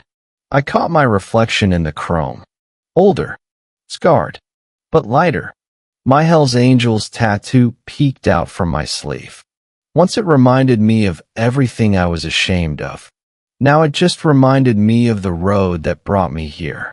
Turns out, the man I used to be didn't disappear. He just became the man I needed to be, for a little girl, her mother, and the life we were building together. I heard footsteps behind me and turned just as Marie appeared in the doorway of the garage. She was holding 2 cups of coffee, steam curling up into the cool air. The color had come back to her face, and there was a calm strength in her eyes that hadn't been there before. Figured you could use this, she said, handing me one. I wiped my hands on a rag and took the cup. Thanks. How you holding up? She leaned against my workbench, her fingers drifting over the edges of Emma's drawings taped to the wall. Better, she said after a moment. A little better every day. She took a sip and exhaled slowly. The nightmares don't come as often now. That's good to hear, I said. My voice came out rough, but gentle. She nodded. You know, after John died, I was scared all the time. I felt lost. I made some bad choices just trying to survive. She gestured around the garage, at the drawings, the tools, me. But now I know I'm not alone anymore. I understood exactly what she meant. I remembered the fear in her eyes when we found her in that cabin, and how it had slowly been replaced by resolve, by hope. Town's changing too, I said. People watching out for each other. Sheriff's office cleaning house. I shrugged. Sometimes it takes something bad to set things right. Marie smiled softly. Emma asks about you every day. Wants to know when you're coming over for dinner again. Warmth spread through my chest, and it had nothing to do with the coffee. That kid's special, I said. She really is, Marie agreed. And she knows who to trust now. She looked at me. Because of you. Morning sunlight poured through the garage windows, stretching long shadows across the concrete. Outside, the town was waking up. Engines starting, voices calling out, life moving forward. I'm done running, Marie said suddenly, straightening. Her voice was steady, strong. No more hiding. No more secrets. Emma deserves better. She met my eyes. And so do I. I saw it then. The woman she had always been, standing fully in her own strength. You're right, I said. You do. She set her empty cup down and headed for the door. I've got to take Emma to school. She paused and looked back. Thank you, Tommy. Not just for finding me, but for showing us what real strength looks like. That evening, Marie and I sat across from each other in our usual booth at the diner. It was quiet, just the clink of cups and the low hum from the kitchen. Emma was at the counter, coloring with crayons Sally had given her. I wrapped my hands around my mug. Never thought I'd find peace in this town, I said. Spent years running from who I used to be. Marie reached across the table and rested her hand on my arm. Sometimes the things we run from lead us exactly where we need to be. When Emma first came to me that night, I said, watching her draw, I thought I was just helping a kid find her mom. I shook my head. Didn't expect to find a family. Marie smiled, eyes shining. I didn't expect to find you either. I thought I'd lost everything. She hesitated. But you found us. Maybe we saved each other, I said quietly. She nodded. Emma adores you. She calls you her guardian angel. I chuckled. Angel? More like a rough around the edges devil. She shook her head. No, you showed us what real strength is. Caring enough to stand up for someone else. Emma suddenly ran over, holding up her drawing. 3 figures holding hands beneath a big yellow sun. Something caught in my throat.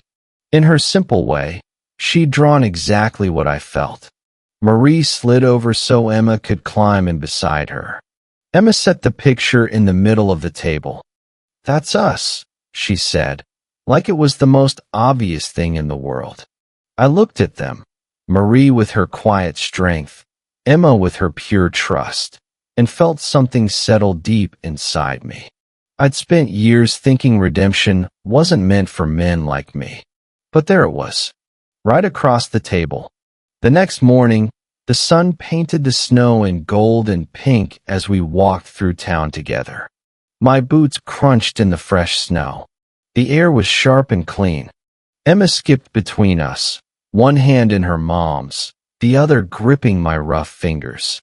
Look at all the sparkles, she laughed. The snow glittered like diamonds, and warmth spread through my chest. Just weeks ago, I'd been alone in my garage. Engines, silence, and ghosts. Now, I couldn't imagine walking this road without them.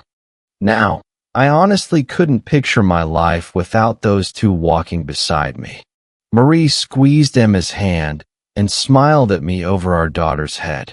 The bruises she'd carried were fading, but there was something new in her eyes. Strength. Real strength. I never thought I'd feel safe again, she said quietly. We stopped at the little park near the center of town.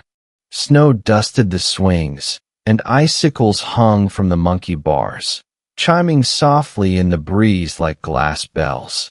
Emma let go of our hands and ran for the swings, her boots leaving tiny prints in the untouched snow. Careful, sweetheart, Marie called out. Her voice was calm now, no fear hiding underneath it. I stood beside Marie, our shoulders almost touching. You know, I said, my voice rough with feeling. I spent years trying to outrun who I used to be. Thought being alone was the answer. She turned toward me, her eyes kind and steady. Sometimes the things we're running from lead us exactly where we're meant to be. We watched Emma pump her legs on the swing, laughter floating through the cold morning air. That sound chased away the last shadows of my old life. Push me, Tommy, Emma called, cheeks red from the cold. I didn't hesitate. I walked over and gave the swing a gentle shove. These hands, once used for breaking things, now sent a little girl flying toward the sky. Her giggles mixed with the creak of the chains. Higher, she squealed. Marie leaned against the swing set, watching us. You're good with her, she said softly. My chest tightened. I remembered the first time Emma had come up to me outside the diner, scared, brave, determined to find her mom.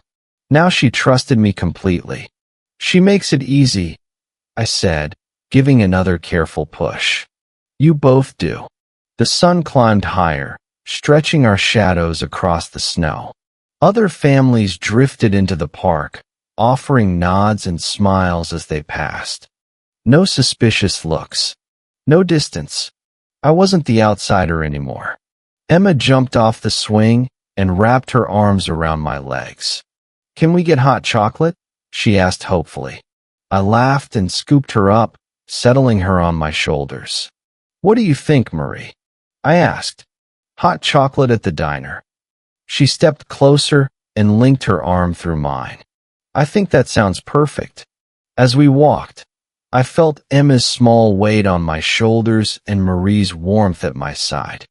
The sunlight caught in Marie's hair, and Emma's hands rested on my head like they belonged there. And in that moment, I finally understood something. All my searching for redemption hadn't led me to forgiveness or peace alone. It had led me to something far better. A family of my own. Thanks for listening to this story. Tell me what part meant the most to you and where you're watching from. Take care and have a wonderful day.